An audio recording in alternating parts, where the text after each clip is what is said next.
महासंस्कृताय, आप लोग कैसे हैं? मुझे उम्मीद है अच्छे होंगे, जहाँ भी होंगे मस्त होंगे, व्यस्त होंगे।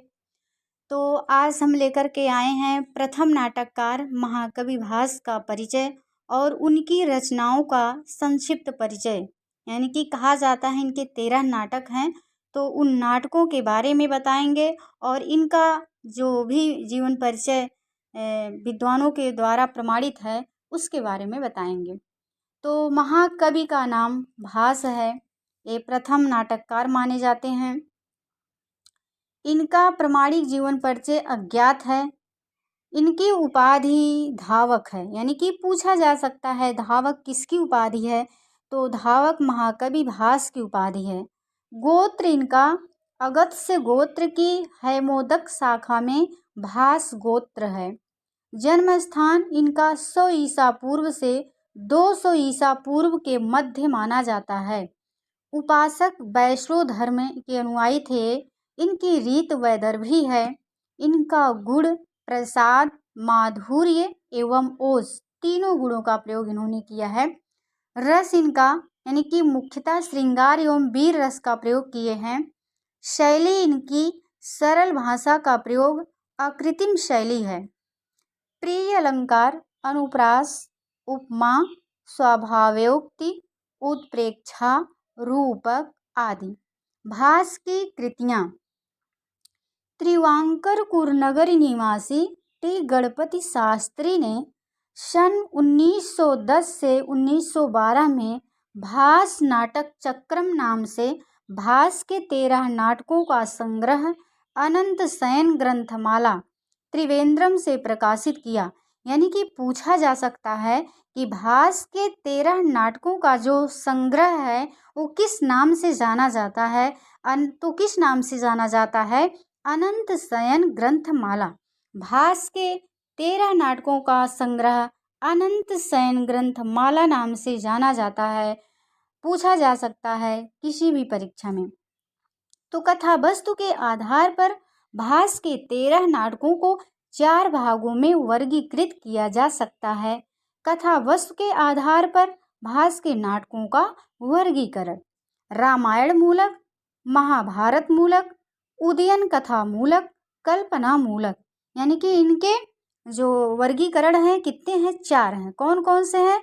रामायण मूलक, महाभारत मूलक, उदयन कथा मूलक, कल्पना मूलक। अब देखते हैं इनका प्रथम जो है नाटक है अभिषेक नाटक, द्वितीय है प्रतिमा नाटक, तृतीय है मध्यम व्यायोग, चतुर्थ है दूत वाक्यम, पंच है कर्णभार, षष्ठम है दूत घटोत्कच, सप्तम है पंचरात्रम, अष्ट है उरुभंग और नवम है इनका बाल चरित। इनका जो 10वां नाटक है प्रतिज्ञा योगंधरायण है और 11वां है स्वप्नवासो दत्तम, 12वां है अभिमारक, 13वां है दरिद्र चारु दत्त। अब आप लोग इसको मतलब सटीक याद कर लीजिए, यानी कि रट लीजिए कि कभी भूले ना। पूछा जाता है, लगभग पूछा जाता है, इनके नाटकों को दे दिया जाता है, पूछ लिया जाएगा इनके यानी कि भास के निम्नलिखित नाटकों में से कौन कौन रामायण मूलक हैं, कौन कौन महाभारत मूलक हैं। अब दे देगा ऑप्शन में अभिषेक नाटक दे देगा, प्रतिमा नाटक दे देगा, मध्यम व्यायोग दे देगा, पंचरात्रम दे देगा। पूछ लेगा इसमें से कौन कौन से इनके रामायण मूलक हैं। तो रामायण मूलक इसमें से कौन कौन से हैं? अभिषेक नाटक है और प्रतिमा नाटक है। ये क्या है? रामायण मूलक हैं। भास के रूपों का चलिए संक्षिप्त परिचय देखते हैं। पहला है अभिषेक नाटक। यह 6 अंकों का नाटक है। इसमें किष्किंधा कांड से लेकर लंका कांड तक की संपूर्ण कथा संक्षेप में दी गई है। अंत में रावण वध के पश्चात राम के राज्याभिषेक का वर्णन है। अभिषेक नाटक में कितने अंक हैं? 6 अंक हैं। इसमें किष्किंधा कांड से लेकर लंका कांड तक की संपूर्ण कथा संक्षेप में दी गई है। कितने नाटक हैं? अब तो मेरे ख्याल से नहीं भूलेंगे आप लोग। अभिषेक नाटक में कितने अंक हैं? तो 6 अंक हैं। इसका कथानक रामायण के पूछा जा सकता है किस कांड से लिया गया है, तो किष्किंधा कांड से लेकर के लंका कांड तक की संपूर्ण कथा है। दूसरा है प्रतिमा नाटक। तो इस नाटक में कितने अंक हैं? 7 अंक हैं। प्रतिमा नाटक में कितने अंक हैं? 7 अंक हैं। इसमें भी राम के जीवन का वर्णन है, यानी कि जब राम 14 वर्ष के लिए वनवास गए थे और लौट करके आ रहे थे, तभी देखते हैं गांव से बाहर का जो रास्ता है वहाँ उनके पिताजी दशरथ की मूर्ति लगी थी। तभी उनको पता चला कि जीते आदमी की तो मूर्ति बनाई नहीं जाती है, तो मरे आदमी की मूर्ति बनाई जाती। तो इनको लग गया कि हमारे पिताजी अब नहीं हैं, तो इसीलिए इसका नाम पड़ा है प्रतिमा नाटक। प्रतिमा नाटक में कितने अंक हैं? 7। अभिषेक नाटक में 6, प्रतिमा नाटक में 7। अब अभिषेक नाटक देख लीजिए, इसमें कितने वर्ण हैं? 1 आ और भा, अ भी 2 से क 4, नाटक यानी कि 4 3 7 हैं। इसमें 7 वर्ण हैं तो 6 अंक है। और प्रतिमा नाटक में प्रतिमा नाटक यानी कि 1 2 3 4 1 2 3 4 5 6 अंक हैं, यानी कि जिसमें 7 वर्ण रहेगा, बड़ा रहेगा कहने में, उसमें से 1 अंक घटा देंगे। अब अभिषेक नाटक में 7 वर्ण है तो 1 वर्ण को घटाएंगे 6, तो 6 अंक है। प्रतिमा नाटक अभिषेक नाटक की अपेक्षा छोटा है, 6 वर्णों का है, इसमें 7 अंक कर देंगे। ऐसे ट्रिक भिड़ा लीजिएगा, भूलेगा नहीं। प्रतिमा नाटक छोटा है कहने में तो इसमें 7 है। अभिषेक नाटक कहने में बड़ा है तो इसमें 6 अंक है। मध्यम व्यायोग, यह 1 अंक का व्यायोग नामक रूपक है।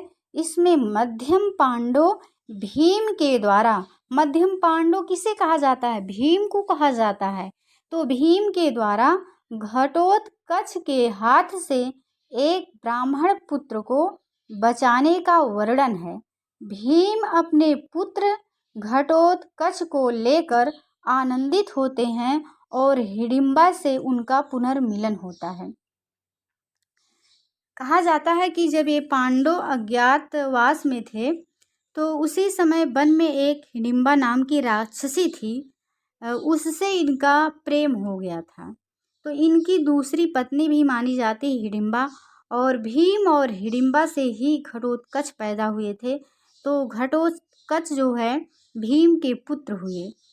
तो उसी समय पुनः हिडिंबा से भीम का पुनर्मिलन हुआ था। तो दूत वाक्यम यह एकांकी रूपक है। इसमें कृष्ण के दूत बनकर पांडवों का संधि प्रस्ताव लेकर दुर्योधन के पास जाने का वर्णन है। दूत वाक्यम, इसके नाम से ही पता चल जा रहा है कि इसका मतलब इसकी कहानी क्या होगी। दूत वाक्यम, कृष्ण दूत बन के गए थे पांडवों की तरफ से दुर्योधन के पास संधि का प्रस्ताव लेकर के, और दुर्योधन जो था वह संधि का प्रस्ताव ठुकरा दिया था। कर्णभार, यह भी एकांकी है। इसमें कर्ण का ब्राह्मण वेशधारी इंद्र को वचन और कुंडल दान में देने का वर्णन है। दूत घटोत्कच, यह एकांकी नाटक है। अभिमन्यु की दूत घटोत्कच यह भी एकांकी नाटक है। अभिमन्यु की मृत्यु के बाद श्री कृष्ण का घटोत्कच को दूत बनाकर धृतराष्ट्र के पास भेजना और दुर्योधन द्वारा उसका अपमान, यानी कि इसकी कहानी जो है इसमें क्या है, दूत घटोत्कच नामक नाटक की कहानी में है कि अभिमन्यु की जब मृत्यु हो जाती है तो अभिमन्यु की मृत्यु के बाद श्री कृष्ण द्वारा घटोत्कच को दूत बनाकर धृतराष्ट्र के पास भेजा जाता है कि, और दुर्योधन द्वारा उसका अपमान किया जाता है घटोत्कच का। पंचरात्र इस रूपक में 3 अंक हैं। नाम तो है पंचरात्र, आप लोग ये सोच कर ऑप्शन में 5 अंक भी रहेगा तो आप लोग नाम के आधार पर अंक का लगा देंगे निशान, टिक। ये नहीं सही होगा। पंचरात्रम, अगर पंचरात्रम टिक लगा लीजिए। पंचरात्रम का में 5 अंक हो ही नहीं सकता है, इसमें 3 अंक। आप लोग जो 5 वाला ऑप्शन रहेगा उसको काट दीजिएगा अगर पूछा जाएगा परीक्षा में। तो पंचरात्रम में 3 अंक हैं, 5 में से 3 घटा दीजिएगा तो 3 अंक आ जाएगा। यज्ञ की समाप्ति पर द्रोण ने दुर्योधन से दक्षिणा मांगी कि पांडवों को आधा राज्य दे दो। दुर्योधन शर्त लगाता है कि यदि 5 रात के अंदर पांडव मिल जाते हैं तो दे दूंगा, और द्रोण के प्रयास से पांडव मिलते हैं और आधा राज्य प्राप्त करते हैं। उरुभंग, इनका 8वां नाटक है उरुभंग। यह एकांकी नाटक है। द्रौपदी के अपमान के प्रतिकार स्वरूप भीम द्वारा दुर्योधन की जंघा को तोड़ करके उसको मारने का वर्णन है। अगला है बाल चरित। इस नाटक में 5 अंक हैं, यानी कि जब बाल चरित आएगा तो बाल चरित में 5 वर्ण हैं। तो बाल जिसमें बाल आएगा, बाल मतलब बचपना, बाल चरित, तो इसमें 5 अंक लगाएंगे आप लोग। इसमें श्री कृष्ण के जन्म से लेकर कंसवध तक की कथा वर्णित है। श्री कृष्ण की ही बाल लीला बहुत प्रसिद्ध है। तो बाल चरितम से आप लोग मतलब गेस लगा लेंगे कि इसमें श्री कृष्ण के जन्म से लेकर कंसवध तक की कथा वर्णित है। तो जिसमें श्री कृष्ण के बारे में रहेगा वही ऑप्शन आप लोग सही मान लीजिएगा। तो बालचरित में 5 अंक हैं।